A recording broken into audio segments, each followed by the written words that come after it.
کل کی آیت مبارکہ کا تھوڑا سا سبق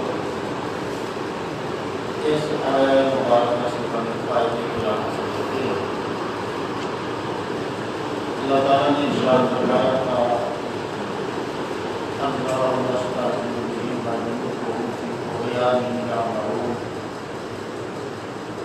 اس آیت سے چند فائدے حاصل ہوئے۔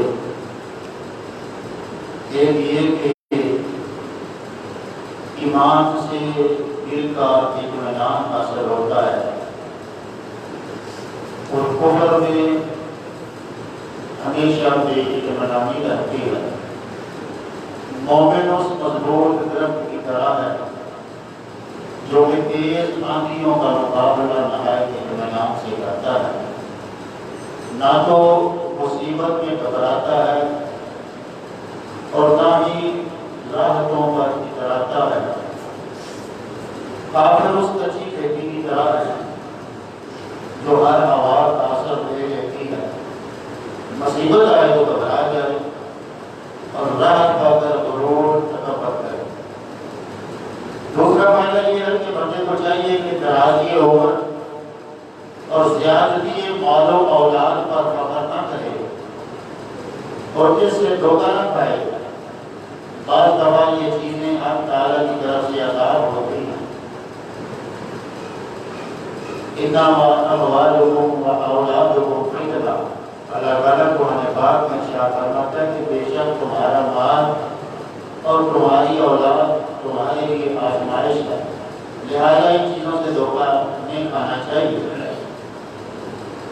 کفار کے لیے ان چیزوں کی زیادتی عذاب کی زیادتی کا باعث بن جاتی ہے اور ان کو دنیا میں پانے محدود اور آخرت میں وبال محدود ملتا ہے،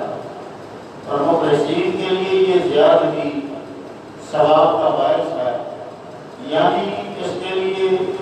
دنیا میں مال محدود اور آخرت میں ذل ممدود یعنی دراز سایہ ہے۔ بعض بزرگوں نے دین زیادہ دنیاوی نعمتوں سے گھبراتے تھے کہ ایسا نہ ہو کہ یہ راحتیں ہمارے نیک اعمال کا بدلہ بن کر ہمیں دے لگیں، جبکہ ہم تو ان کا بدلہ آخرت میں چاہتے ہیں۔ تیسرا فائدہ یہ کہ دنیاوی ترقیاں قابل اعتماد نہیں۔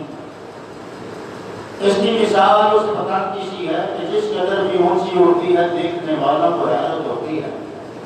مگر اس کی ڈور پتنگ والے کے ہاتھ میں ہے کہ ایک جھٹکے میں اس کو زمین پر لے آتا ہے۔ انسان دنیاوی ترقی کرتے کرتے بادشاہ بن جائے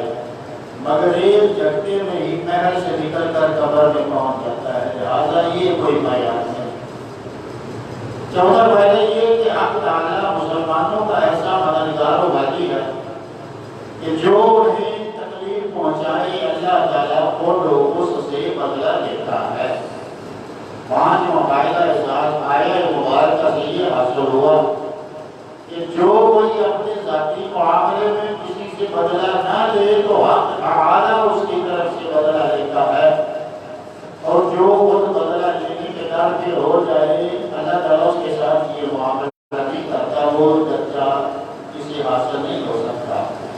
لہذا مسلمانوں کو چاہیے کہ اپنے ذاتی معاملات پر درگزر کیا کریں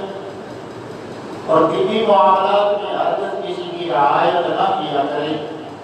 مگر افسوس کہ آج ہمارا طریقہ اس کے برعکس ہو گیا ہے کہ جس جگہ سے ہمیں کوئی ذاتی نقصان پہنچ جائے ہم اس کے پکے دشمن بن جاتے ہیں، لیکن جن بد مذہبوں سے دین کو نقصان پہنچ رہا ہو ان کو اپنا بھائی بنانے پر دے آ جاتے ہیں۔ اللہ محفوظ رکھے۔ دیکھیے معاملات زندگی کے ساتھ ساتھ چلتے ہیں۔ جب کوئی کسی کے ساتھ زیادتی کا معاملہ کرتا ہے اور جس کے ساتھ زیادتی ہوئی ہو تو وہ اپنا معاملہ اگر اللہ تعالیٰ کے سپرد کرتے ہیں کہ مولا اس سے میں بدلہ نہیں لیتا، اس سے تو نکل، تو اللہ تعالیٰ پھر ارشاد فرماتا ہے میرے بندے تو کمزور تھا، تو اس سے کیا بدلہ لیتا، اب تو نے معاملہ میرے سپرد کر دیا ہے تو میں طاقتور ہوں، میں اس سے ضرور بدلہ لوں گا اور ایسا بدلہ لوں گا کہ یہ یاد رکھے گا۔ اس آیہ مبارکہ کی صوفیانہ تفسیر یہ ہے کہ یہ تصوف کا آخری درجہ ہے، فنا فی اللہ، یعنی اللہ کی ذات میں فنا ہوگا، جس پر پہنچ کر بندہ اپنے آپ کو رب کی بارگاہ میں ایسا فنا کر دیتا ہے کہ صرف وجود تو بندے کا رہ جاتا ہے، خالق تو بندے کا رہ جاتا ہے، مگر اس کے سارے کام اللہ تعالیٰ کی طرف سے ہوتے ہیں۔ اس سے دوستی، رب سے دوستی، اس سے جنگ، رب سے جنگ، جو خدا کا ہو جائے اب اس کا پکڑنا خدا کا پکڑنا، اس کا دیکھنا خدا کا دیکھنا، اس کا چلنا خدا کا چلنا، اس کا بولنا خدا کا بولنا۔ اور ایسے بندوں سے اگر کوئی عداوت رکھے، بغض رکھے، دشمنی رکھے تو اللہ فرماتا ہے میرا ایسے بندوں کے خلاف اعلان جنگ ہے کہ جنہوں نے تمہارا بگاڑا تو زمین اور وہ میرے لیے میرے ہو گئے ہیں۔ اب اگر کوئی ان کو احساس دیتا ہے، نقصان پہنچاتا ہے تو اللہ فرماتا ہے میرا اسے اللہ نہیں جاتا۔ مثال کے طور پر ایک بجھا ہوا کوئلہ آگ میں رکھے، جب وہ آگ میں پہنچتا ہے تو آگ میں پہنچ کر ایسا بنا ہوتا ہے کہ قالب تو کوئلے کا رہا، شکل تو کوئلے کی رہی، مگر اس کا کام آگ جیسا ہو گیا۔ جو کہ صحابہ کرام فنا فدا تھے،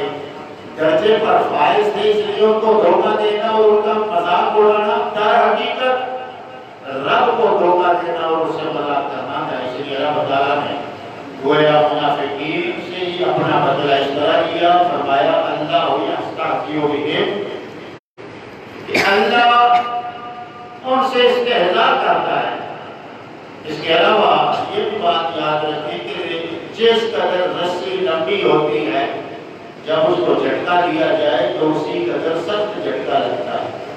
اور جس قدر چکی دیر میں پیستی ہے اسی قدر وہ دانے کو ایسا پیس دیتی ہے کہ اس کا نام و نشان مٹ جاتا ہے۔ یہ حکمت ہے اللہ کی طرف سے اللہ کے دشمنوں کو ڈھیل ملے، لہذا ان لوگوں کے لیے یہ مہلکیں مہلک ہیں، خطرناک ہیں۔ اللہ تعالیٰ ہمیں قرآن پاک کو سمجھنے کی، اس پر عمل کرنے کی توفیق عطا فرمائے، اور رب کائنات اپنے محبوب کریم صلی اللہ علیہ وسلم کے بتائے ہوئے راستے پر اور بہتر انداز میں چلنے کی توفیق عطا فرمائے۔ درود پاک الصلاۃ والسلام علیکہ یا رسول اللہ وعلی آلہ وصحبہ یا حبیب اللہ، الصلاۃ والسلام علیکہ یا شفیع المذنبین وعلی آلہ وصحبہ یا رحمۃ للعالمین، الصلاۃ والسلام علیکہ یا خیر خلق اللہ وعلی آلہ وصحبہ یا حبیب اللہ، الحمدللہ رب العالمین والعاقبۃ للمتقین، والصلاۃ والسلام علی سید الانبیاء والمرسلین وعلی آلہ وصحبہ وازواجہ وذریتہ وعلماء اہل سنت وعلماء الملت وشہداء محمد وعلماء امت اجمعین۔ مولا جو کلمہ پڑھا سنا گیا اس وقت میں باقی قبول فرما، بیٹھنے والوں پر خاص فضل فرما، ہماری تمام شاعر قبول فرما، آنے والے وقتوں کی آسانی عطا فرما، ہر دکھ سے تکلیف سے رنج سے غم سے مصیبت سے نجات عطا فرما، استقامت سے اپنے راستے پر چلنے کی توفیق عطا فرما، ہمارے پریواروں کو صحت کلی عطا فرما، خیر سے رزق میں، مال میں، عزت میں، آبروئی برکتیں عطا فرما۔ مولا کریم تیری بارگاہ میں تجا ہماری والدین جمی مسلمین مسلمات مومنین مومنات ساتھیوں سے فرما، دینی دنیاوی اخروی عزت میں برکت عطا فرما، صلی اللہ علیہ وسلم محمد